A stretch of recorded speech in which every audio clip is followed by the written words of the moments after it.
entire screen. আচ্ছা, তো দেখো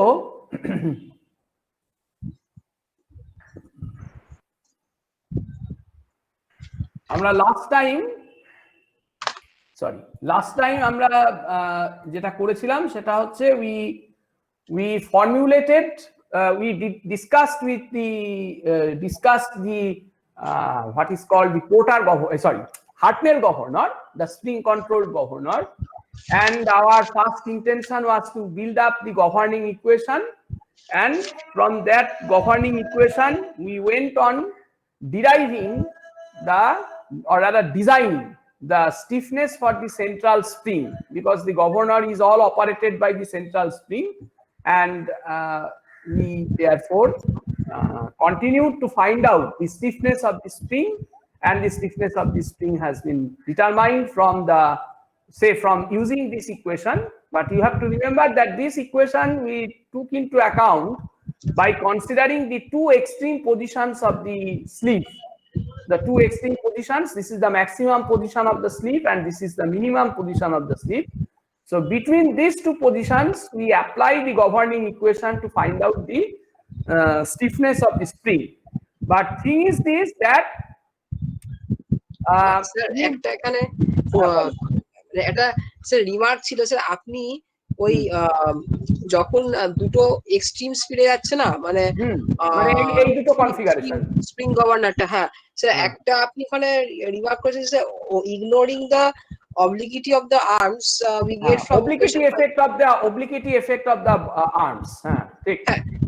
মানে আমি বলছি যে ইগনোর মানে অ্যাকচুয়ালি আমরা কোন জায়গাটায় করছি, মানে আমরা কি ওই হরিজন্টাল ডিসটেন্স যখন নাকি গভর্নরটা যখন নাকি এই পজিশনে ছিল, মানে যখন তোমার এই রকম পজিশনে ছিল, তখন effect of the weight of the fly ball is মানে ধরা না ধরা, it's all the same because your this ball arm was totally vertical, correct?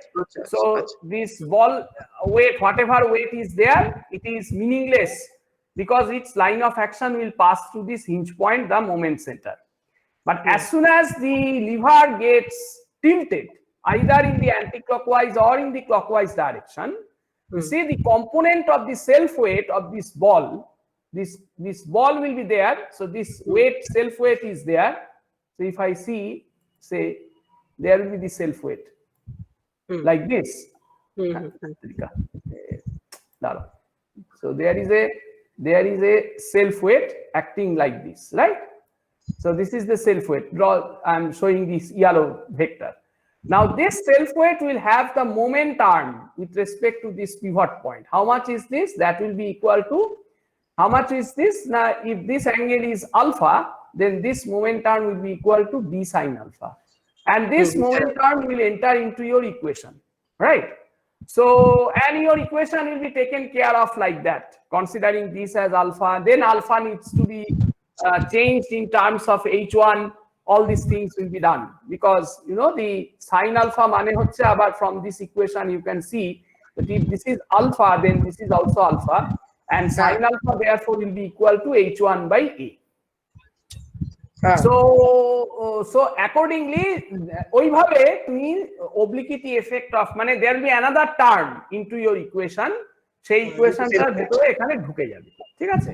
সেটা সিমিলারলি এখানেও সেই জিনিসটা হবে, এখানেও সেই জিনিসটা হবে। তো এরকম ভাবে তুমি দেখবে, তুমি যদি obliquity effectটাকে কনসিডার করো, you will find that this equation will be little bit modified. You have to take into account the effect of your self weight as well. Now we are neglecting that portion because তার কারণ যুক্তিটা হচ্ছে, এর লজিকটা হচ্ছে firstly that the fly ball mass is smaller. এটা হচ্ছে এক নম্বর। Second হচ্ছে এই যে অ্যাঙ্গুলার টিল্ট আমরা যেটা দেখাচ্ছি, this angular tilt are very very small.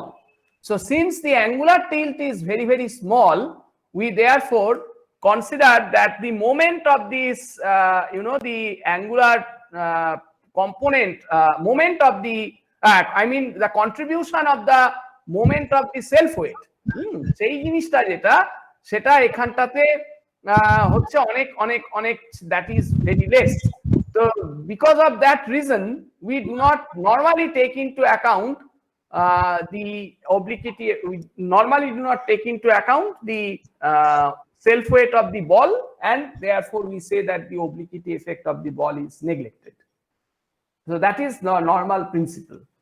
But if, say, any problem calls for the contribution of the the self weight of the ball, then that you have to basically take by drawing the appropriate free body diagram, showing the weight here in the tilted condition, then take the moment, then you have this angle involved into your moment equation. That angle again you have to basically replace by the consideration যে এই যে এখানে তুমি যে মোমেন্টটা নিচ্ছ সেটা হচ্ছে mg into b sin alpha, and sin alpha মানে হচ্ছে h1/a. So ultimately the moment of the self weight is in this case হচ্ছে mg into h1 divided by a, correct? Similarly তুমি যখন এখানে চলে আসবে তখন আবার there will be moment, কিন্তু এই মোমেন্টটা যেমন এখানে এই মোমেন্টটা ডিস্টার্বিং মোমেন্ট হয়ে গেছিল। সে if you look at this position, at the extreme position, this self weight is contributing to the disturbance, disturbing moment. But in this case, when the ball, I mean to say the sleeve is in the lowest position and the ball is at the minimum radius, in this position, the self weight is basically restoring one, because this moment is in this direction, this moment is in this direction, whereas in this case the self weight moment is acting in this direction, which is in the same direction with the centrifugal force.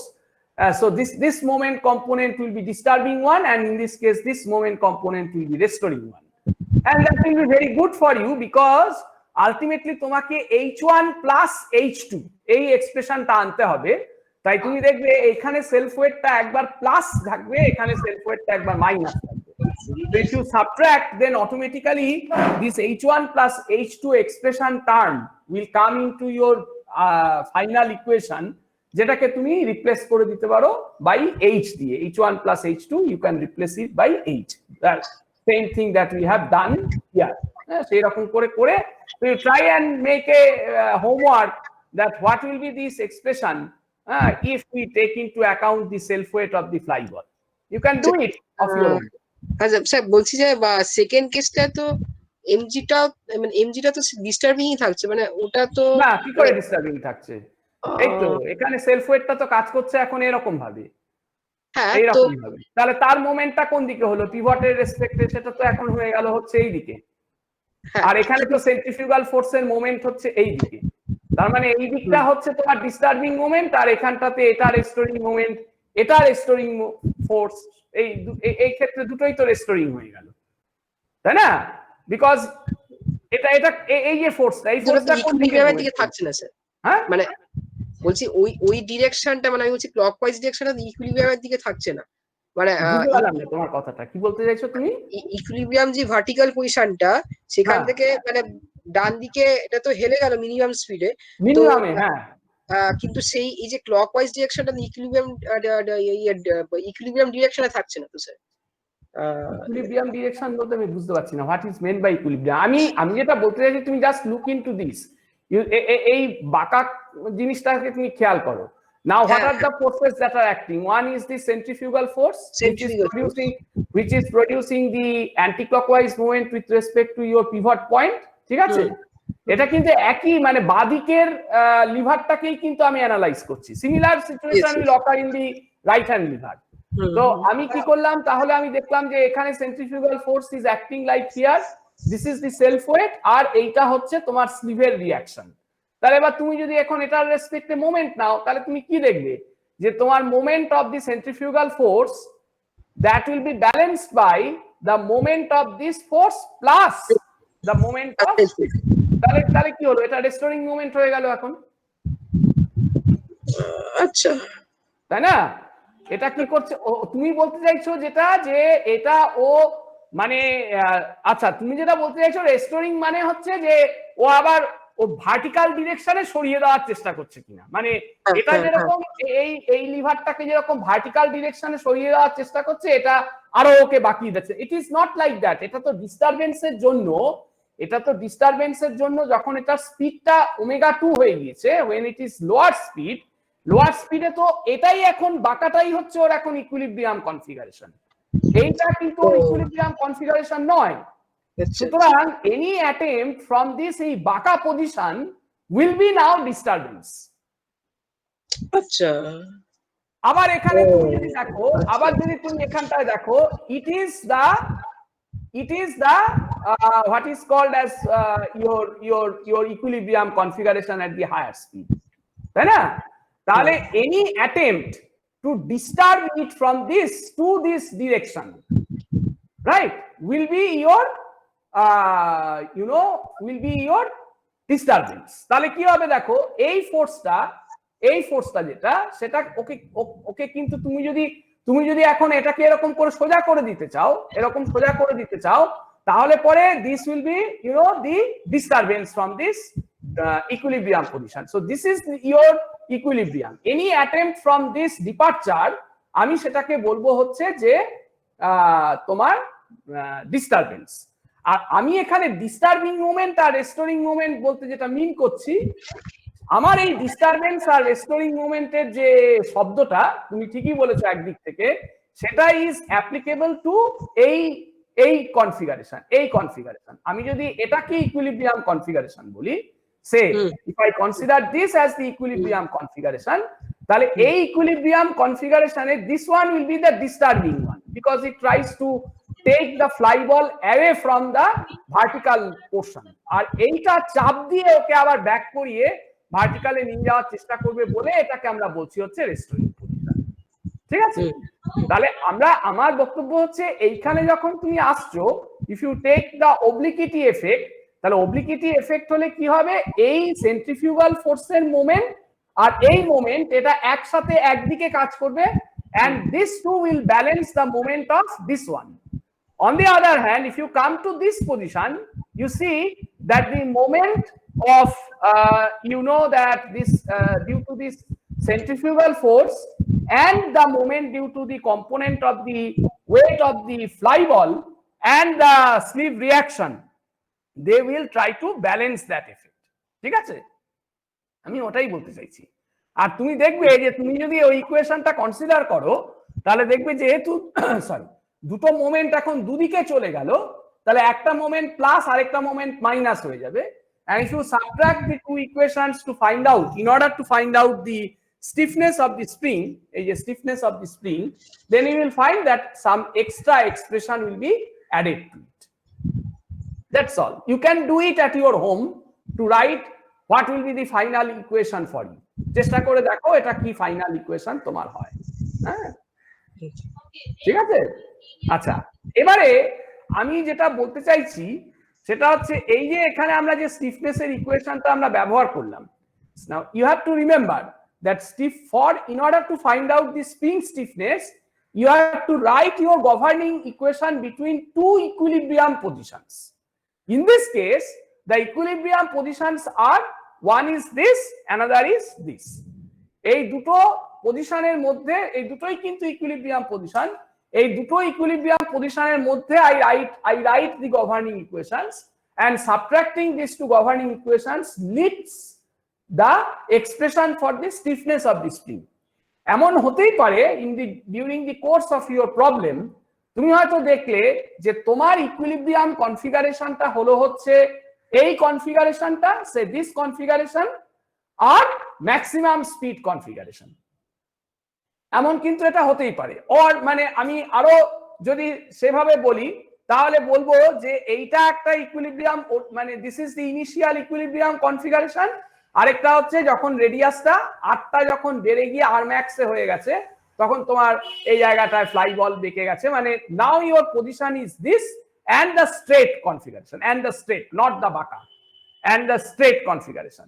তাহলে এই দুটো position তুমি যদি করো তখন কিন্তু দেখা যাবে যে তোমার কিন্তু you cannot write this equation, তখন তোমার কি হয়ে যাবে, this R2 will now become equal to how much, না that will become equal to R.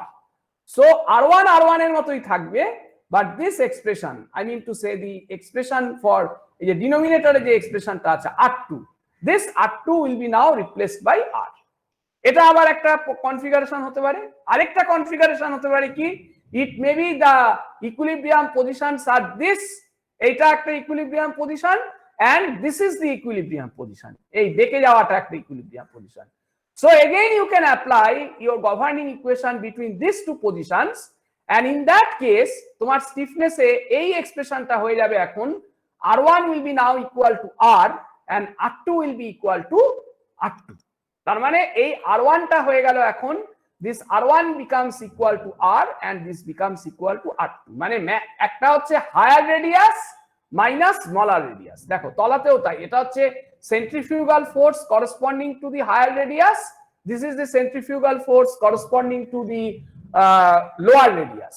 So difference between the two centrifugal forces divided by কি দাঁড়াচ্ছে, divided by দাঁড়াচ্ছে হচ্ছে তোমার,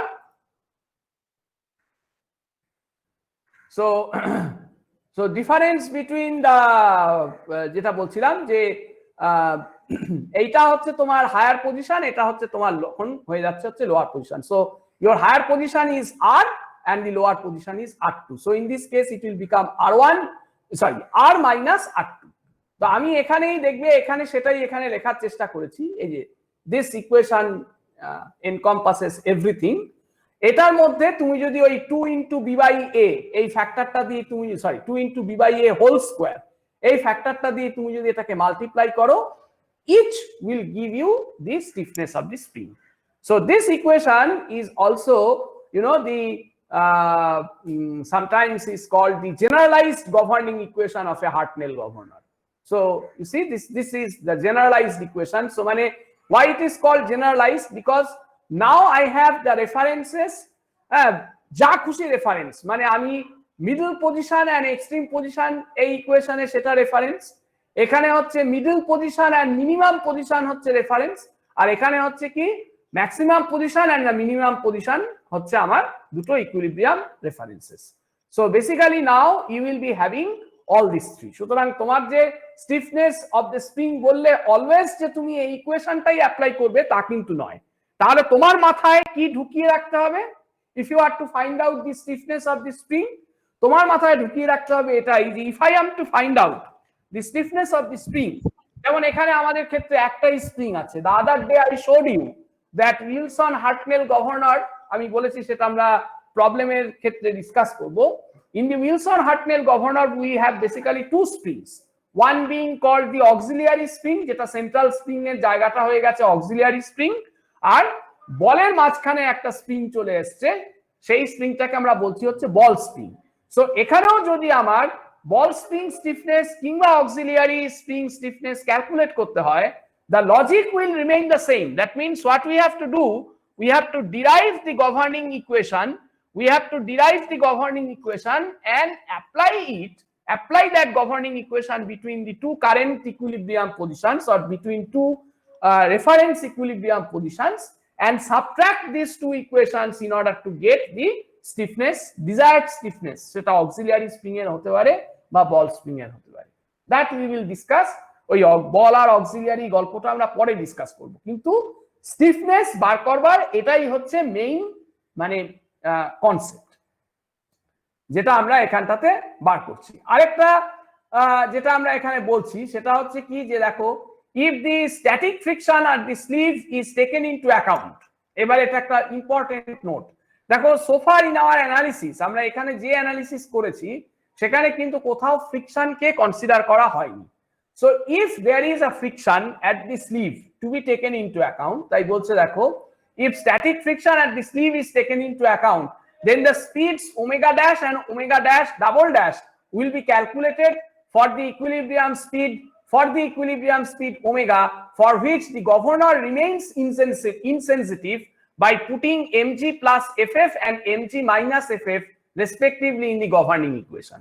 অর্থাৎ আমরা যেটা পোর্টার গভর্নরের বেলাতেও করেছিলাম, আমরা দেখেছিলাম পোর্টার গভর্নরে যে যদি ফ্রিকশন যদি স্লিভের মধ্যে থাকে, so there will be, if there is a friction at the sleeve, মানে আমি যেটা বলতে চাইছি যে সে ধরা যাক এইখানে এই যে যেটা আমরা দেখিয়েছিলাম এখানটায় যদি স্লিভে এখানটায় যদি আমার ফ্রিকশন থাকে, এই জায়গাটায় ফ্রিকশন যদি বিলং করে, তাহলে that friction will basically make this governor insensitive to the change of speed, অর্থাৎ there will be some change in speed but the configuration of the governor, I mean to say the bell crank levers will simply not change. So radius remains the same.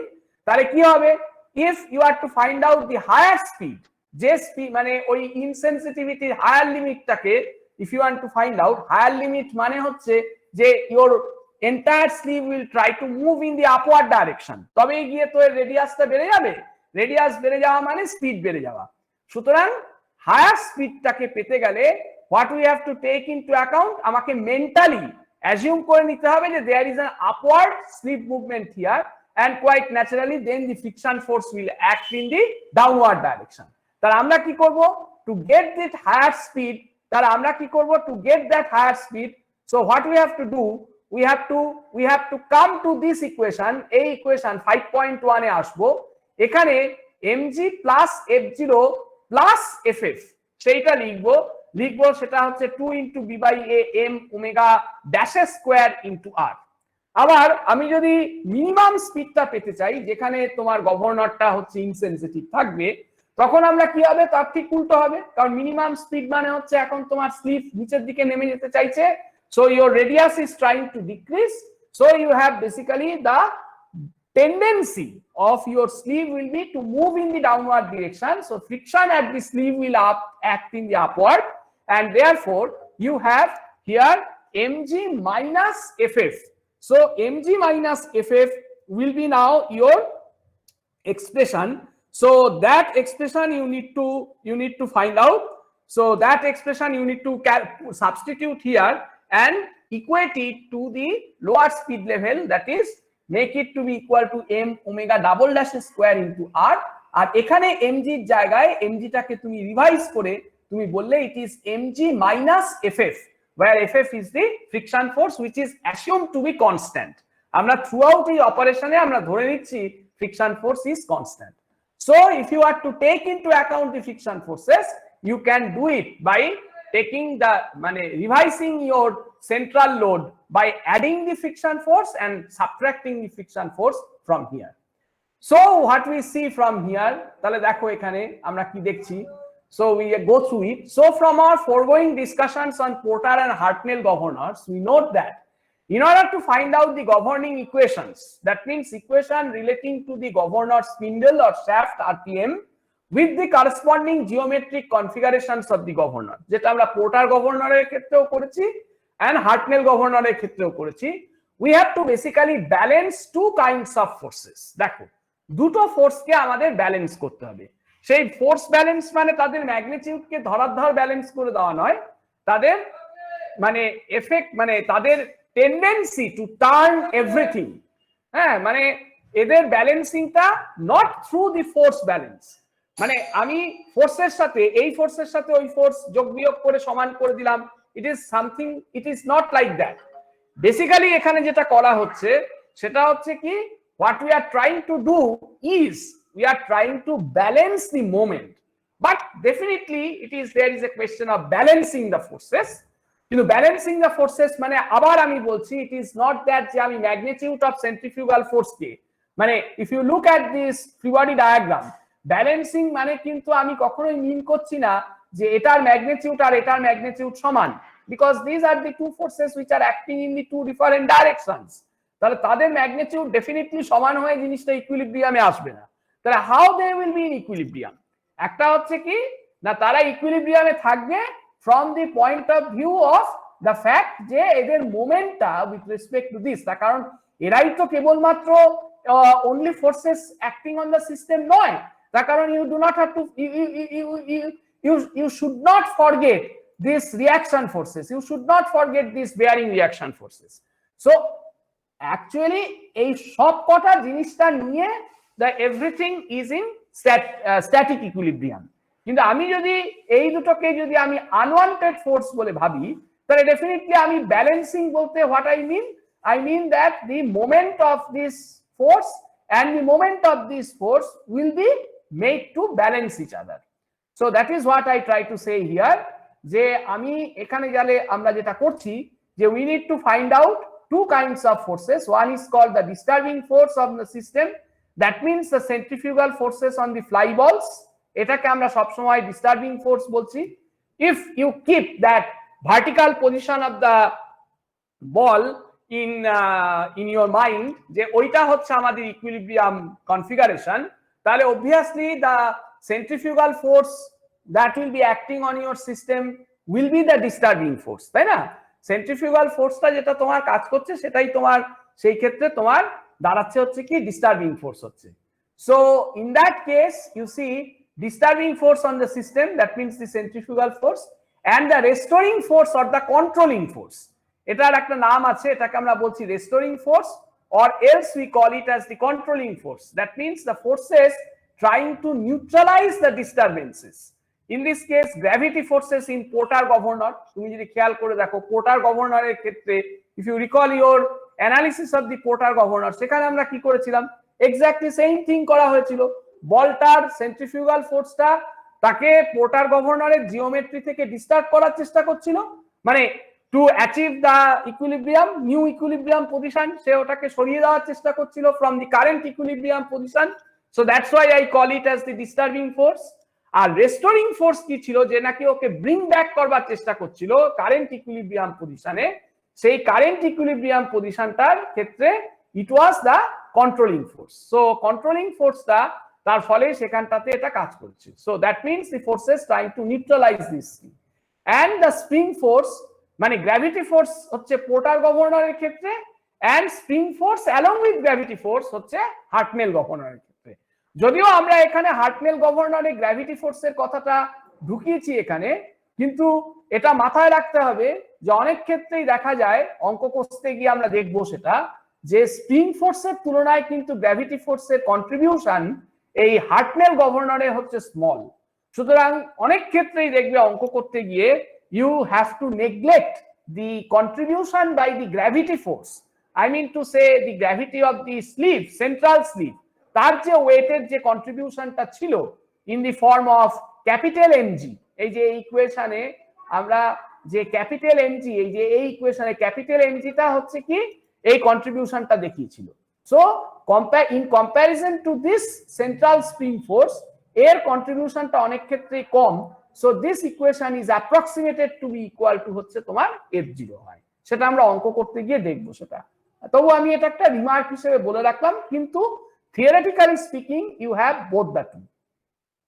আচ্ছা, এখানে আবার দেখছি এটা ঘুরে গেছে, rotate, দাঁড়াও এটাকে আরেকবার যদি রোটেট করাই, আরেকবার রোটেট করাতে হবে। So what we have here, so also our central concern here, will be to determine the various aspects of related to the configuration of the governor for the given dynamic or kinetic information. তার মানে কি, তার মানে ধরো যে যেটা এখানে আবার এটা ঢাকা পড়ে গেল, সো দাঁড়াও হাইড, হ্যাঁ দাঁড়াও এটাকে একটু সরিয়ে দিই। তো কি হচ্ছে না, will be to determine the various aspects related to the configuration of the governor for the given dynamic or kinematic information. So এইখানে আমরা হচ্ছে যে সেই জায়গাটাকে আমরা হচ্ছে, যেমন আমরা এখানে বলতে চাইছি যে we need to find out the stiffness of the spring, সেটাকে আমরা কি করে ব্যবহার করতে পারি ইত্যাদি, যে আমরা দেখিয়েছি। that information also we can find out by applying your governing equation between the two current equilibrium positions. ঠিক আছে? Now before we proceed further, let us now come and focus on some features of the governor. Now this portion of the governor class note is very, very important, because we need to discuss various characteristics of the governor. আমরা এটা একটু সময় নিয়ে করব, step by step করব, but this is a very long paragraph, অনেকটা সেকশনটা অনেক লম্বা সেকশন, অনেকগুলো পয়েন্ট এটার মধ্যে আছে। So there R some features যেগুলো আমরা এখন ডিসকাস করতে চাইছি। ওকে, তাহলে প্রথম যেটা আমরা আসছি সেটা হচ্ছে কন্ট্রোলিং ফোর্স। আমরা কন্ট্রোলিং ফোর্স বা এই গল্পটা একটু আগে আমরা পড়ে এলাম, আমরা দেখলাম যে whether our governor is Porter governor or whether is our governor is a what is called as a Hartnell governor, আমি দেখছি যে সেখানে at any point of time, সেখানে কি হচ্ছে না, basically we have two different type of forces which are acting on your governor system. What are that for different types of forces which are acting on your system? Now, one is obviously the centrifugal force. সেটা common, I mean to say Porter গভর্নরেও সেটা আছে and হার্টনেল গভর্নরের ক্ষেত্রেও সেটা আছে. So it is basically common to both the governors. And another one is, you know, that another one হচ্ছে কি একটা আরেকটা ফোর্স যেটা try to control the system. So আমরা এই গল্পটাকে বলছি হচ্ছে controlling force. So we have basically, you know, two types of forces in any governor system. Any governor আমরা কিন্তু এই দুটো জিনিসকে দেখতেই পাবো. আচ্ছা, এই কন্ট্রোলিং ফোর্সটার মধ্যে স্প্রিং থাকতে পারে, খালি গ্র্যাভিটি থাকতে পারে, স্প্রিং গ্র্যাভিটি দুটোই থাকতে পারে, সেটাও আমরা এক্ষুনি দেখলাম. So let us now formally introduce what is basically meant by this controlling force. So from our foregoing you know, the discussions, dynamics of governors, we note that for dynamic equilibrium, each fly ball is subjected to two kinds of forces. One is the controlling force acting radially inward toward the axis of rotation, and another one is the disturbing force which is acting radially outward. তাহলে দেখো, আমি যদি খালি গভর্নরের বলটাকে consider করি, now focus on only the fly ball, অন্য সব কিছু তুমি ভুলে যাও. So if you find ওই লিঙ্ক থিঙ্ক যাবতীয় যা আছে, বেল ক্র্যাঙ্ক লিভার হার্টনেল গভর্নরের ক্ষেত্রে, পোর্টার গভর্নরের ক্ষেত্রে দেয়ার ওয়্যার লিঙ্কস ইত্যাদি, forget all those issues. If you just focus on your fly ball, দুটো ফ্লাই বলের যে কোনো একটাকে আমরা কনসিডার করছি. So if I focus any fly ball, essentially what I will see? Essentially see that fly ball can be treated as a particle, correct? So essentially on the fly ball we have this m omega square r. আমি যদি ধরে নিই যে এটা একটা fictitious force, বা এই মুহূর্তে আমি এই ফোর্সটাকে একটা মানে একটা ফিজিক্যাল মান্যতা দিলাম, I call this as the centrifugal force, which I know very well it's not a physical force, কিন্তু যদি আমি for the time being এটাকে একটা ফিজিক্যাল ফোর্স হিসেবে ভাবি, তাহলে definitely I can say that this m omega square r is acting at the center of the ball, তাই না? তাহলে if this is, now I am saying ki if this is a centrifugal force, মানে if this is an inertia force, তাহলে definitely it means that the fly ball should be in static equilibrium, pseudo static equilibrium, or can be called as it is in dynamic equilibrium. So what essentially it means now that there will be some force acting on this fly ball which will be exactly equal to in magnitude with this centrifugal force and will act exactly opposite along the same line of action. Why it is so? It is because the fly ball is a particle, and a particle can be kept in equilibrium under the action of two forces only if we say that, if I say, মানে actually কিন্তু এই fly বলটার মধ্যে যে দুটো force কাজ করবে এমন কিন্তু নয়. যেমন ধরো আমি যদি একটু যদি আমার এটা ইউজ করি, রাফ মানে বোর্ড ওয়ার্কটা ইউজ করি, আমি এটা একটু দেখাচ্ছি.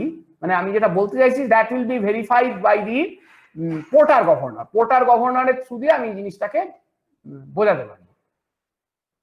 ধরো পোর্টার গভর্নরের ক্ষেত্রে কি হয়েছে, for example if you see the, আমি খালি যদি ফ্লাই বলটাকে দেখি, only fly ball, কারণ আমরা তো খালি ফ্লাই বলটাকে নিয়ে ডিসকাস করছি.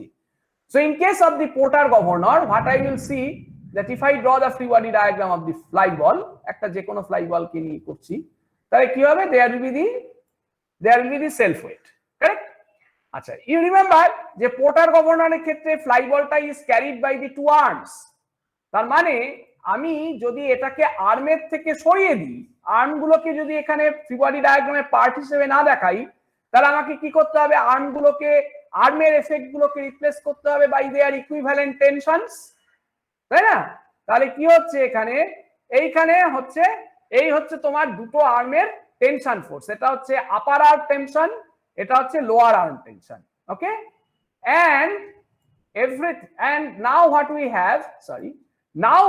have, we have this centrifugal force which I add to it. এটা হচ্ছে আমাদের centrifugal force. So if you see this what is called as you know, the free body diagram of the ball of the Porter governor, তাহলে দেখা যাচ্ছে these are the forces which are acting on the fly ball. Correct? এটা নিয়ে কোনো সংশয় নেই. Now এই জিনিসটাকে আমি তাহলে দেখা গেল এখানে যে the fly ball is now under the action of many forces. কিন্তু what I can do is this. What I can do, one thing I can do here, I can make the system equivalent. হ্যাঁ, আমি এই সিস্টেমটাকে equivalent করতে পারি। কিভাবে equivalent করতে পারি? I again consider the same fly ball. ঠিক আছে, এই সেম ফ্লাই বলটাকে আমি আবার এখানে কনসিডার করলাম এই জায়গাতে, and now I include this centrifugal force as usual. এই সেন্ট্রিফিউগাল ফোর্সটাকে ইন্ট্রোডিউস করে দিলাম। I want to keep this centrifugal force. আমি অনেক রকম ভাবে করতে পারতাম। This is one such method যেখানে আমি সেন্ট্রিফিউগাল ফোর্সটাকে রাখলাম because I know this is the disturbing force. আর এই যে তিনটে ফোর্স আছে আমরা জানি কি এদের প্রত্যেকের summation is 0 because this is in static equilibrium, pseudo static equilibrium, মানে এদের সামেশন হচ্ছে is equivalent to 0। তার মানে I can consider the resultant of this force, আমি যদি এগুলোকে একটু কালারিং করে দিই তাহলে তোমার ক্ষেত্রে you will understand better। আমি এই নন সেন্ট্রিফিউগাল ফোর্স গুলো বাদে বাকি ফোর্স গুলোকে আমি সেম কালার করে দিচ্ছি। I use the same color, for example তাহলে এটাও লাল এটাও লাল। এই তার মানে এই তিনটে ফোর্স যারা নন সেন্ট্রিফিউগাল ফোর্স, এই তিনটে ফোর্সের রেজাল্টেন্ট কি হবে? যদি this entire thing is to be in equilibrium তাহলে এই তিনটের রেজাল্টেন্ট নিশ্চয়ই এটার সাথে সমান হবে, equal in magnitude and opposite in direction হবে। তাহলে আমি কি করলাম, এখানে একটা ইকুইভ্যালেন্ট সাইন মনে মনে চিন্তা করে নাও, এখানে একটা ইকুইভ্যালেন্ট তিনটে সমান চিহ্ন সেটা আমি এখানে ধরো বসিয়ে দিলাম। সো দিস ইকুইভ্যালেন্ট সাইন মানে এই গল্পটা আর এই গল্পটা এসেনশিয়ালি সেম। আমি কি করছি, এই তিনটের রেজাল্টেন্টকে, এই যে এই লাল তিনটে ফোর্সের রেজাল্টেন্টকে ধরো সেটা একটা নীল force, let it be a নীল ফোর্স, হ্যাঁ, আর মানে ব্লু কালার ফোর্স আর নীল ফোর্স মানে আমি not this blue color force. So I use this here, sorry, I use it here, blue color, make it little bit thicker so that you can understand it, so that you can understand. See, now I can say that this and this are basically equivalent. What I have done, আমি দেখেছি যে এই তিনটে ফোর্সই এই কটা ফোর্সই এই fly বলটাকে ইকুইলিব্রিয়ামে রেখেছি। তাহলে ইকুইলিব্রিয়ামে রেখেছে মানে কি, আমি যদি এই ফোর্সটাকে রেফারেন্স ফোর্স ধরে নিই, এই সেন্ট্রিফিউগাল ফোর্সটাকে যদি আমি রেফারেন্স ফোর্স হিসেবে ধরে নিই, এটাকে আমি একটু ঠিক করে দিচ্ছি। Let us make it thicker.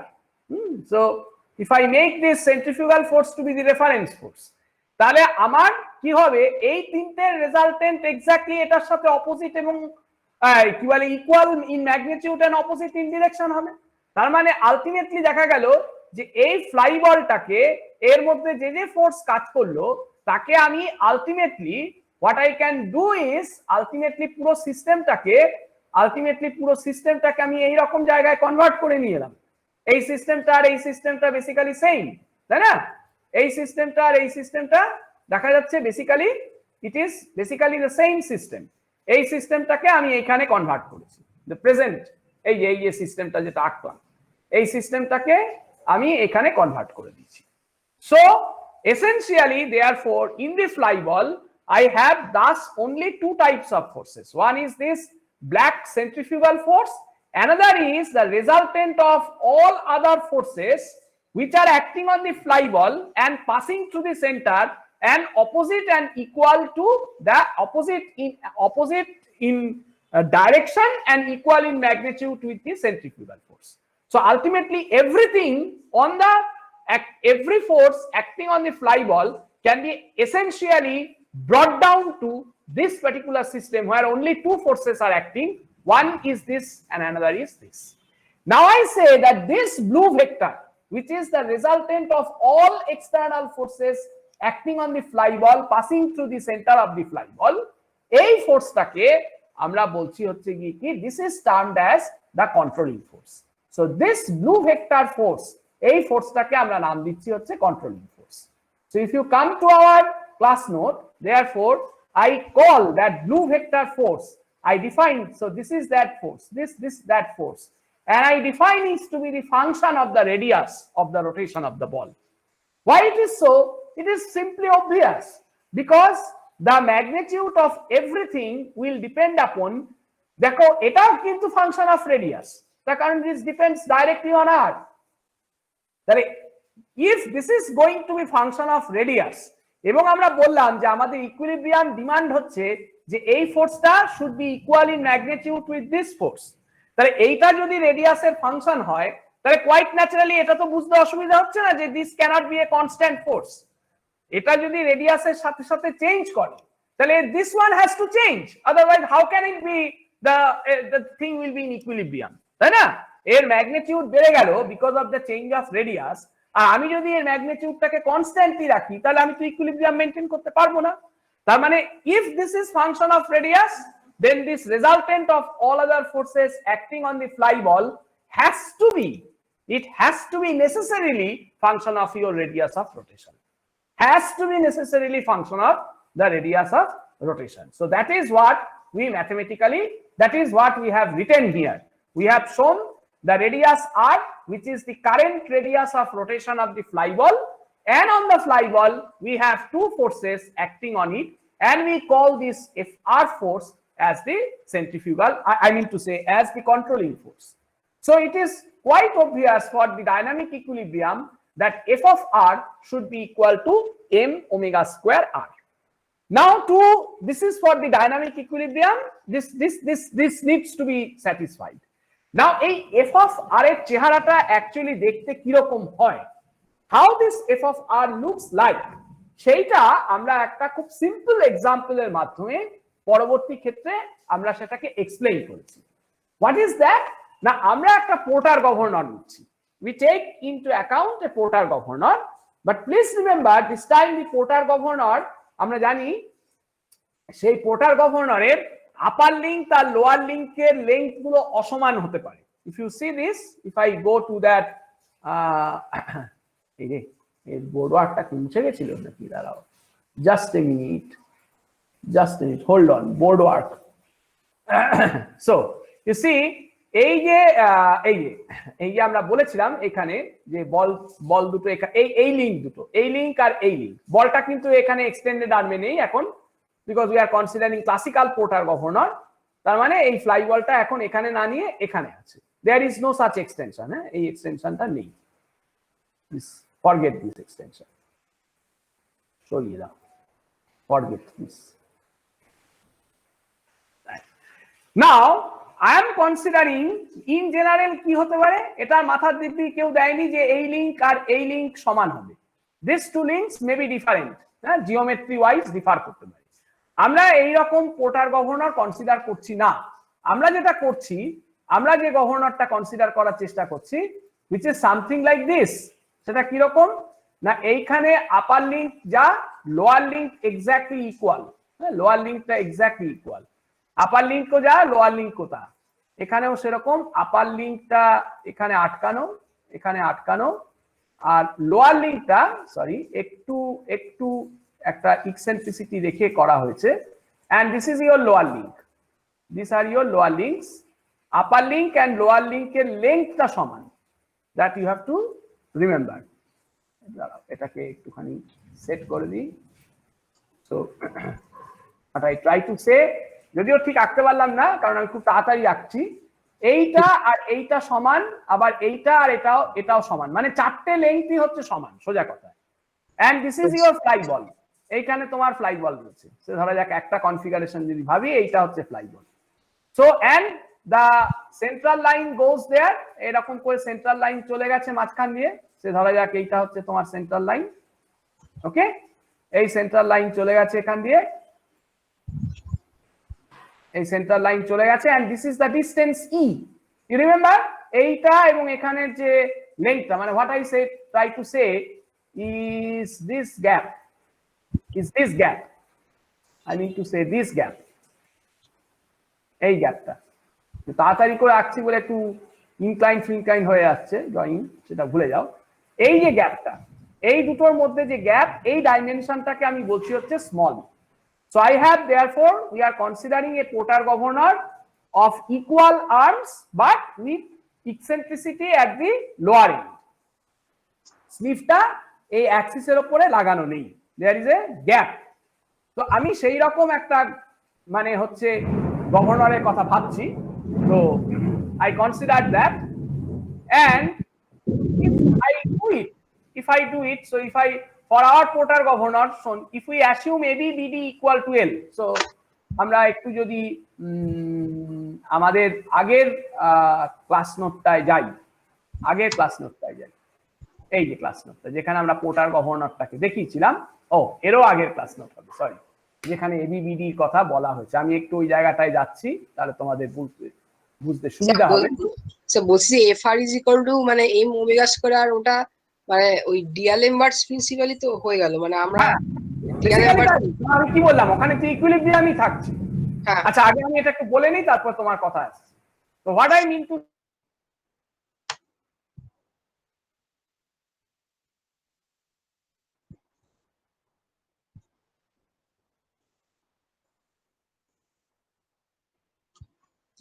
কি হলো?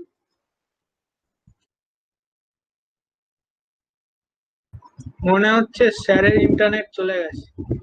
হ্যালো স্যার আছেন? না, মনে হচ্ছে স্যারের ইন্টারনেটটা চলে গেছে।